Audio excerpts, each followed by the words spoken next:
সংগঠন, আমার যৌবনের উত্তাপে সূত্র সংগঠন বাংলাদেশ ছাত্রলীগ, গাজীপুর মহানগর ছাত্রলীগের আজকের এই যে কোঠা আন্দোলনের অনুষ্ঠানের আজকে আমাদের মাঝে উপস্থিত আছেন এই কাজী আজিমুদ্দি কলেজের দিকপাল, যিনি এই কাজী আজিমুদ্দি কলেজ সবুজ চত্বর থেকে বেড়ে ওঠা নেতৃত্ব, যিনি যার নেতৃত্বে আজকে গাজীপুর মহানগর ছাত্রলীগ একটি সুসংগঠিত ছাত্রলীগ, যার ডাকে প্রকম্পিত হয় গাজীপুর মহানগর ছাত্রলীগ। সারা বাংলাদেশকে যিনি একটি আইডল হিসাবে এই গাজীপুরকে দৃষ্টিতে নন্দিত করেছেন, সবার সামনেকে এই গাজীপুর মহানগর ছাত্রলীগকে যিনি সুপরিচিত করেছেন, আমাদের প্রিয় নেতা, আমাদের অভিভাবক, এই গাজীপুর 2 আসনের যুব ক্রীড়া প্রতিমন্ত্রী আলহাজ জাহিদ হাসান রাসেল ভাইয়ের বিশ্বস্ত ব্যাংকার,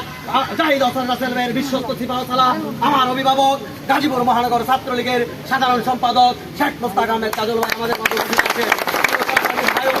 আমাদের মাঝে উপস্থিত আছেন হুমায়ুন থানা ছাত্রলীগের সংগ্রামী সভাপতি উত্তম কুমার অপু, উপস্থিত আছেন কোনাবাড়ি থানা ছাত্রলীগের সংগ্রামী সভাপতি এবং বিভিন্ন ওয়ার্ডের নেতৃবৃন্দ, এবং যেহেতু বৃষ্টির কারণে আমি হয়তো সকলে নাম বলতে পারছি না, বিভিন্ন থানা ছাত্রলীগের সংগ্রামী সভাপতি, সাধারণ সম্পাদক, নেতৃবৃন্দ, কলেজের আহ্বায়ক, যুগ্ম আহ্বায়ক বৃন্দ, ওয়ার্ড ছাত্রলীগের সভাপতি, সাধারণ সম্পাদক বৃন্দ এবং সবাইকে আন্তরিকভাবে যাদেরকে আমি অভিনন্দন জানাচ্ছি, সাধারণ শিক্ষার্থী ভাই বোনেরা যারা এই বৃষ্টিকে উপেক্ষা করে এই কাজী আজিমুদ্দি কলেজে গাজীপুর মহানগর ছাত্রলীগের বিপ্লবী সাধারণ সম্পাদকের ভালোবাসার কারণে আজকে কোঠা আন্দোলনের বিরুদ্ধে যারা এসেছেন, আমি তাদেরকে আমার ব্যক্তিগত পক্ষ থেকে জানাই রক্তিম শুভেচ্ছা অভিনন্দন। প্রিয় সংগ্রামী ভাই বোনেরা, আমরা দেখতে পাচ্ছি যে কোঠা আন্দোলনকে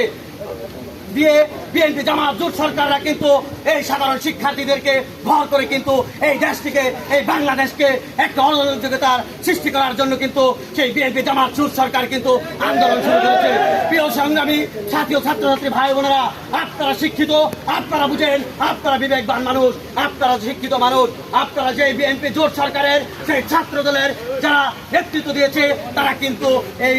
মনে করেন কোঠা আন্দোলনের মাধ্যমে এই দেশটিকে অরাজকতার সৃষ্টি করতে চাচ্ছে। প্রিয় শিক্ষার্থী ভাই বোনেরা, আপনারা সচল রাখবেন, আপনারা সচেষ্ট দেখবেন, আপনারা যে এই কোঠা আন্দোলনকে যারা নিয়ে এই দেশকে অরাজকতা তৈরি করতে চাচ্ছে, তারা সেই বিএনপি জোট সরকার সেই 1971 সালের 15 আগস্টে কিন্তু সেই মহান মুক্তিযুদ্ধেও কিন্তু তারা এইভাবেই কিন্তু এই দেশটিকে কিন্তু তারা শেষ করে দিতে চেয়েছিল। প্রিয় সংগ্রামী ছাত্রছাত্রী ভাই বোনেরা, যেহেতু বৃষ্টি হচ্ছে, আমাদের প্রিয় নেতা বক্তব্য দিবেন, আপনারা বৃষ্টিতে দিচ্ছেন, তাই আমি আর দীর্ঘায়িত করবো না। আমি আপনাদের কাছে আবারও কৃতজ্ঞতা ধন্যবাদ জানাচ্ছি। আপনারা যারা বৃষ্টিকে উপেক্ষা করে সেই প্রিয় নেতা যখন রাত্র 3টা বাজে আপনাদেরকে ফোন দিয়েছিল, আপনাদেরকে প্রোগ্রামের কথা বলেছিল, আপনারা কিন্তু সেই রাত্রে থেকে এই প্রস্তুতি নিয়ে এই আজকে বৃষ্টিকে উপেক্ষা করে আপনারা প্রোগ্রামে এসেছেন। তাই আমি আবারও আমার কাজী আজিমুদ্দি কলেজের পক্ষ থেকে আপনাদেরকে ধন্যবাদ জানিয়ে আমি আমার বক্তব্য শেষ করছি। জয় বাংলা, জয় বঙ্গবন্ধু, জয়